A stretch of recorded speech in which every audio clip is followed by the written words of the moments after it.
Welcome to another Super Deluxe Edition unboxing video. Today we're going to take a look at Deep Purple's Machine Head. So this is the 50th anniversary box set edition of the 1972 album. This is obviously a very famous record. It has their best known song, Smoke on the Water, on it.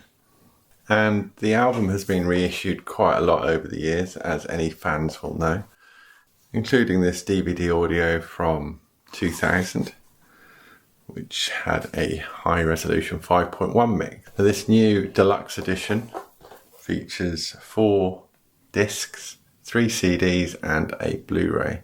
In fact, it comes with this backing sheet on the back here,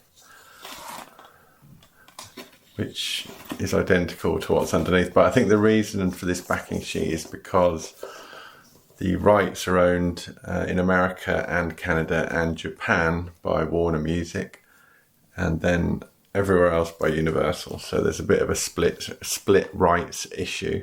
But interestingly, this has been done very much in the style of Warner's Fleetwood Mac or their Doors reissues. It's one of those sort of mixed media, vinyl, CDs, Blu-ray, everything in one. So as you'll see, this has this sort of the stamp of Warner's all over it, even though it's a Universal product in the UK.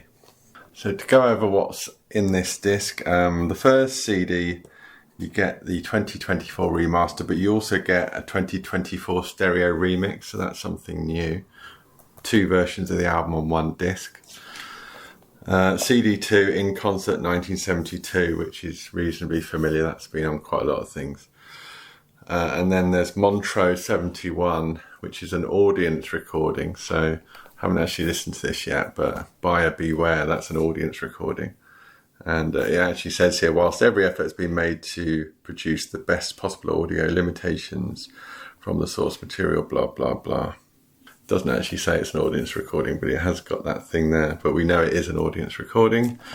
And then the Blu-ray at the end, you've got an Atmos mix, you've got the original US quad mix. Now apparently there's 2 quad mixes of this. This is the US quad mix, so that's interesting. For some reason they don't give you the whole album in 5.1, even though it's been readily available in other releases in the past. You only get 3 mixes, so I find that a bit strange.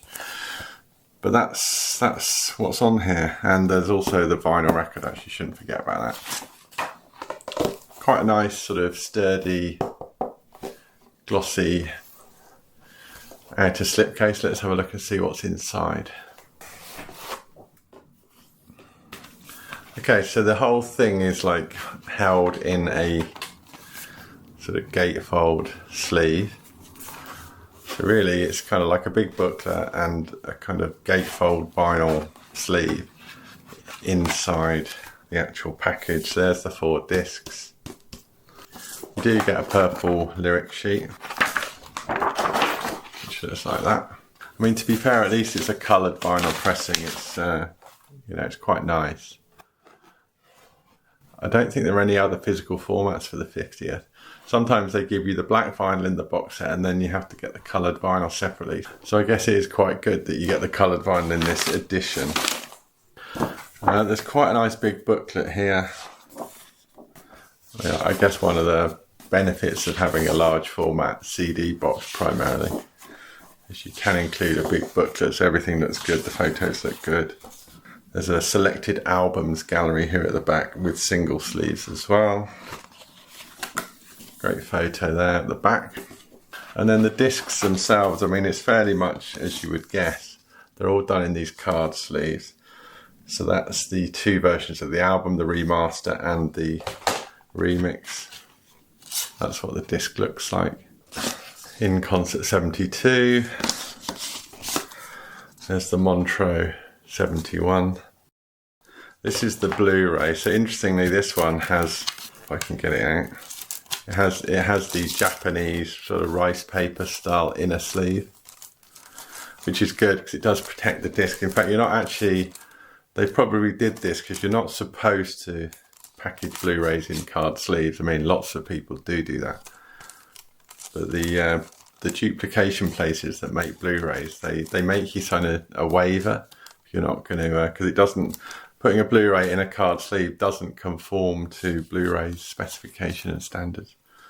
So you're not actually supposed to do that. So they've either done this to conform, or they've done it because they think it's the right thing to do because it's a Blu-ray and you have to protect them.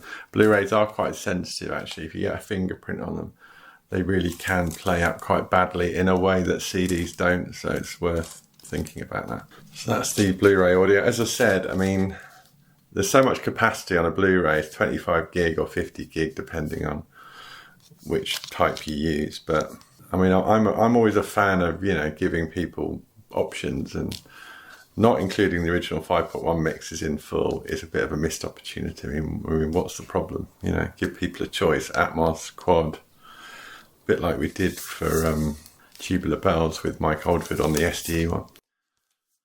So there we go, so that's disc number 4. So yeah, I mean, it's kind of, you either like these or you don't, this kind of packaging, but they've decided to go the kind of everything in one box. If you haven't got a record player, then you're obviously left with a record you can't do very much with. That's the big negative. But you know, the large format size is quite good. I mean, Chrysalis have been doing this kind of thing with Ultravox, and it kind of works reasonably well. I guess the one negative with this particular box is the price. This is nearly £90 in the UK, so it's very expensive. Wasn't that long ago that these boxes were the sort of £50–60 price point. The Fleetwood Mac ones were always sort of £50–60. So we're suddenly talking about a kind of 50% premium on top of that now for Deep Purple, which is another reason why they shouldn't be skimping on the Blu-ray. They should be giving you more content because people are paying quite a lot of money. So that was Deep Purple Machine Head 50th anniversary.